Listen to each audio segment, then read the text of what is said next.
મિત્રો, જય ગુરુ માલિકની. હું કોઈ કલાકાર નથી, હું કોઈ એવો સાહિત્ય પણ નથી. હું ગુરુમુખી માણસ છું, આત્મજ્ઞાની માણસ છું. મને ગુરુએ આપેલું આત્મજ્ઞાન છે.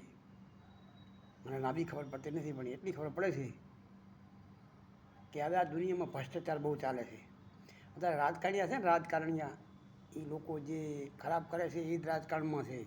ધારાસભ્યો છે, મોટા મોટાઓ સંસદો છે, એ ખરાબ જ છે બધા, એકે સારા નથી. હવે એક યોગીની મોદીથી શું થાય? કારણ કે યોગી મોદી શું પહોંચી વળતા હતા? કૃષ્ણને બળદેવ હતા તો નહોતા પહોંચી વળતા દ્વાપરમાં. તો હવે આ કળિયુગમાં તો આ બે શું પહોંચી વળે? આ બેની શું સત્તા છે? અખિલ બ્રહ્માંડનો માલિક નહોતો પહોંચી શકતો.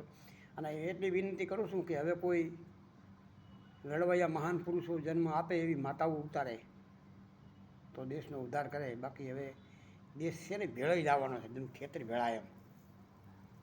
અત્યારે માણસો ધારાસભ્ય આવે કશું નહોતું, અત્યારે માણસો પાસે આખી સાહેબી ખરીદી લે એટલું કરી લીધું છે.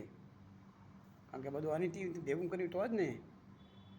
અને આ વિડીયો સારો લાગ્યો હોય તો લાઈકો કરજો, કોમેન્ટો કરજો. અને મારો નંબર જોઈએ કોઈને જરૂર પડે આત્મજ્ઞાનની તો 84 196 10 2 35 કોલ કરજો. તમ તાર. જય ગુરુદેવ.